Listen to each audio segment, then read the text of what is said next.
नमस्कार दोस्तों, स्वागत है आपका अपने चैनल द न्यूज ओशियन पर, जहां हम देश और दुनिया की उन खबरों को आपके सामने लाते हैं जो न सिर्फ चौंकाने वाली हैं बल्कि हमारे देश की सुरक्षा और सम्मान से जुड़ी हैं।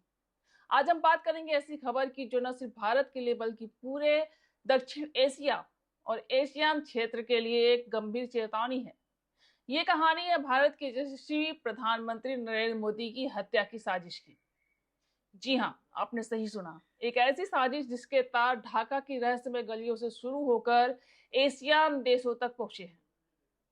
इस साजिश का खुलासा न सिर्फ भारत की खुफिया एजेंसियों की सतर्कता का सबूत है बल्कि हमारी भारतीय सेना और सुरक्षा बलों की उस अप्रतिम शक्ति का भी परिचय देता है जो हर पल देश की रक्षा के लिए तत्पर रहती है। तो चलिए इस साजिश की परतें खोलते हैं और समझते हैं कि आखिर ये पूरा मामला क्या है। चलिए इससे पहले आपको पूरी खबर बताएं, आपसे अनुरोध है कि हम देश हित में काम करें, इस वीडियो को लाइक और अधिक से अधिक शेयर करें। कमेंट बॉक्स में अपनी राय तक जरूर दें, हमारे यूट्यूब चैनल को सब्सक्राइब करें और नए वीडियोज की नोटिफिकेशन पाने के लिए बेल आइकन पर जरूर क्लिक करें। तो चलिए अब आपको पूरी खबर बताते हैं। पिछले कुछ महीनों से बांग्लादेश की राजधानी ढाका से कुछ ऐसी घटनाएं सामने आई हैं जो सतह पर तो सामान्य लगती हैं, लेकिन इसके पीछे छिपी है एक खतरनाक साजिश। ये साजिश इतनी गहरी और जटिल है कि इसके तार न सिर्फ बांग्लादेश बल्कि कई अन्य देशों तक फैले हुए हैं। खबरों के मुताबिक कुछ विदेशी ताकतें और स्थानीय असामाजिक तत्व मिलकर भारत के प्रधानमंत्री नरेंद्र मोदी को निशाना बनाने की योजना बना रहे थे। ये कोई साधारण अपराधी साजिश नहीं थी, बल्कि एक सुनियोजित और अंतरराष्ट्रीय स्तर पर रची गई साजिश थी, जिसका मकसद था भारत की स्थिरता को हिलाना, हमारे लोकतंत्र को कमजोर करना और देश की प्रगति को रोकना। लेकिन दोस्तों, ये साजिशकर्ता एक बात भूल गए, वो ये कि हमारा भारत कोई कमजोर मुल्क नहीं, बल्कि हमारे पास है भारतीय सेना जो न सिर्फ सीमाओं पर बल्कि हर उस मोर्चे पर चौकन्ना रहती है जहां से देश को खतरा हो सकता है। हमारी खुफिया एजेंसियां जैसे रॉ और आईबी दिन रात काम करती हैं ताकि देश के हर नागरिक की सुरक्षा सुनिश्चित हो सके। और जब बात हमारे प्रधानमंत्री की सुरक्षा की आती है तो भारतीय सेना और सुरक्षा बलों की ताकत और सतर्कता का कोई जवाब नहीं। इस साजिश का खुलासा भी इन्हीं की मेहनत और साजिश का नतीजा है। तो आइए इस साजिश की शुरुआत से समझते हैं। ढाका में कुछ महीने पहले कुछ संदिग्ध गतिविधियां देखी गई। खुफिया एजेंसियों को जानकारी मिली कि कुछ लोग जो विदेशी ताकतों से संपर्क में हैं, वहां पर एक बड़े हमले की योजना बना रहे थे। ये लोग न सिर्फ बांग्लादेश में सक्रिय थे बल्कि उनके तार एशियान के कुछ खास उन देशों से जुड़े थे जहां भारत का प्रभाव और रणनीतिक महत्व बढ़ रहा है। इन साजिशकर्ताओं का मकसद था कि भारत के प्रधानमंत्री को निशाना बनाकर न सिर्फ भारत को अस्थिर किया जाए बल्कि क्षेत्रीय शक्ति संतुलन को भी प्रभावित किया जाए।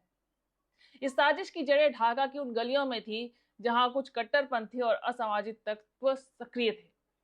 खबरों के मुताबिक ये लोग एक बड़े आतंकी हमले की योजना बना रहे थे जिसमें पीएम मोदी की विदेश यात्राओं को निशाना बनाया जाना था। खास तौर पर एशियान देशों में होने वाली बैठकों और सम्मेलनों को टारगेट करने की योजना थी। लेकिन भारतीय खुफिया एजेंसियों ने समय रहते इस साजिश को भांप लिया। उनकी सतर्कता और त्वरित कार्रवाई ने न सिर्फ इस साजिश को नाकाम किया बल्कि उन लोगों को भी बेनकाब किया जो इसके पीछे थे। यहाँ हमें गर्व है अपनी भारतीय सेना और खुफिया एजेंसियों पर। ये वो लोग हैं जो दिन रात बिना किसी छुट्टी के, बिना किसी शोर शराबे की देश की रक्षा में जुटे रहते हैं। चाहे वो सीमा पर दुश्मनों से लोहा लेना हो, चाहे आतंकवादियों को उनके अड्डों पर ढूंढ निकालना हो, या फिर ऐसी साजिशों को नाकाम करना हो, हमारी सेना हर मोर्चे पर अव्वल है। भारतीय सेना की इस ताकत और समर्पण को हम सलाम करते हैं।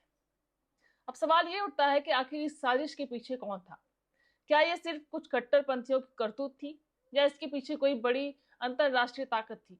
सूत्रों के मुताबिक इस साजिश में कुछ ऐसे देशों का हाथ हो सकता है जो भारत की बढ़ती ताकत और एशियान क्षेत्र में उसके प्रभाव से खुश नहीं है। भारत आज न सिर्फ दक्षिण एशिया का बल्कि वैश्विक मंच पर एक मजबूत खिलाड़ी बन चुका है। पीएम मोदी की नीतियों और नेतृत्व ने भारत को एक ऐसी शक्ति बनाया है जो न सिर्फ अपनी सीमाओं की रक्षा करती है बल्कि वैश्विक शांति और सहयोग के लिए भी काम करती है।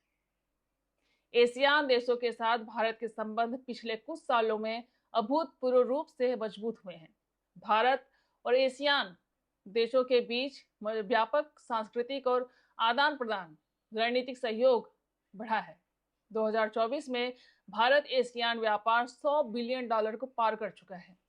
पीएम मोदी की इस एक्ट ईस्ट पॉलिसी ने इस क्षेत्र में भारत की स्थिति को और मजबूत किया है। लेकिन यही बात कुछ ताकतों को पसंद नहीं आ रही। वो भारत को कमजोर करने के लिए हर तरह के हथकंडे अपना रहे हैं और इस साजिश को उसी दिशा में एक कदम माना जा सकता है। लेकिन दोस्तों, ये साजिश करता भूल गए कि भारत वो देश है जो हर चुनौती का सामना डटकर करता है। हमारी सेना, हमारी खुफिया एजेंसियां और हमारा नेतृत्व हर उस साजिश को नाकाम करने में सक्षम है जो हमारे देश की प्रगति को रोकने की कोशिश करता है। साजिश का खुलासा इस बात का सबूत है कि भारत की ताकत और उसकी सतर्कता को कोई कम नहीं आंक सकता। ढाका में हुई इन रहस्यमय घटनाओं ने एक बार फिर साबित कर दिया कि भारत न सिर्फ अपनी सीमाओं की रक्षा करने में सक्षम है, बल्कि वैश्विक मंच पर भी अपनी ताकत को स्थापित करने में कोई कसर नहीं छोड़ता। हमारी भारतीय सेना और सुरक्षा बलों को इस मौके पर एक बार फिर सलाम। ये वो लोग हैं जो अपनी जान की परवाह किए बिना हर पल देश की रक्षा में जुटे रहते हैं, चाहे वो लद्दाख की बर्फीली चोटियां हो या फिर राजस्थान के रेगिस्तान। हमारी सेना हर जगह, हर मौसम, हर चुनौती के लिए तैयार रहती है और इस बार भी उन्होंने एक बार फिर ये साबित किया कि भारत की सुरक्षा उनके हाथों में पूरी तरह सुरक्षित है। दोस्तों, ये सिर्फ एक साजिश का खुलासा नहीं, ये उस जज्बे की कहानी है जो भारत को महान बनाता है। ये उस एकता की कहानी है जो हमें उस हर मुश्किल में साथ रखती है। और सबसे बड़ी बात, ये उस साहस की कहानी है जो हमारी सेना और सुरक्षा बलों के दिल में बसता है। आज हम सबको गर्व होना चाहिए कि हम उस देश के नागरिक हैं जहां की सेना न सिर्फ देश की रक्षा करती है, बल्कि दुनिया को भी ये संदेश देती है कि भारत से टकराने की कोई हिम्मत ना करे। अब हम इस साजिश की कुछ और गहराइयों में जाएंगे। ढाका में जो घटनाएं हुई वो कोई इत्तेफाक नहीं थी। खुफिया सूत्रों के मुताबिक इस साजिश में कुछ ऐसे लोग शामिल थे जो लंबे समय से भारत के खिलाफ काम कर रहे थे। इनमें कुछ लोग बांग्लादेश में सक्रिय कट्टरपंथी संगठनों से जुड़े थे, जबकि कुछ की विदेशी ताकतों से फंडिंग मिल रही थी। इनका मकसद था पीएम मोदी की किसी विदेश यात्रा के दौरान एक बड़ा हमला किया जाए, जिससे न सिर्फ भारत को नुकसान हो बल्कि अंतरराष्ट्रीय मंच पर भी उसकी छवि को धक्का पहुंचे। लेकिन भारतीय खुफिया एजेंसियों ने इन साजिशकर्ताओं को उनके मंसूबों में कामयाब नहीं होने दिया। ड्रा और आईबी ने मिलकर ऐसी जाल बिछाई कि जिसमें ये साजिशकर्ता फंस गए। ढाका में कई संदिग्धों को हिरासत में लिया गया और उससे पूछताछ में कई चौंकाने वाले खुलासे हुए। पता चला कि इस साजिश में कुछ ऐसे लोग शामिल थे जो सतह पर तो सामान्य नागरिक लगते थे, लेकिन असल में वो विदेशी ताकतों के लिए जासूसी कर रहे थे। इन लोगों ने ढाका में कई गुप्त मीटिंग्स की जिनमें हमले की योजना बनाई गई थी। इस साजिश का सबसे खतरनाक पहलू ये था कि इसमें एशियान के कुछ देशों में मौजूद असामाजिक तत्व भी शामिल थे। एशियान देश जो भारत के लिए रणनीतिक रूप से बेहद महत्वपूर्ण है, वहां पर भारत की बढ़ती मौजूदगी कुछ ताकतों को पसंद नहीं आ रही। भारत की इस एक्ट ईस्ट पॉलिसी ने न सिर्फ इस क्षेत्र में भारत का प्रभाव बढ़ाया, बल्कि भारत को एक भरोसेमंद साझेदार के रूप में स्थापित किया। लेकिन कुछ देश और संगठन इस बात से परेशान हैं। वो नहीं चाहते कि भारत इस क्षेत्र में अपनी ताकत बढ़ाए और इसलिए ऐसी साजिशें रची जा रही हैं जो भारत को कमजोर करने की कोशिश कर रही हैं।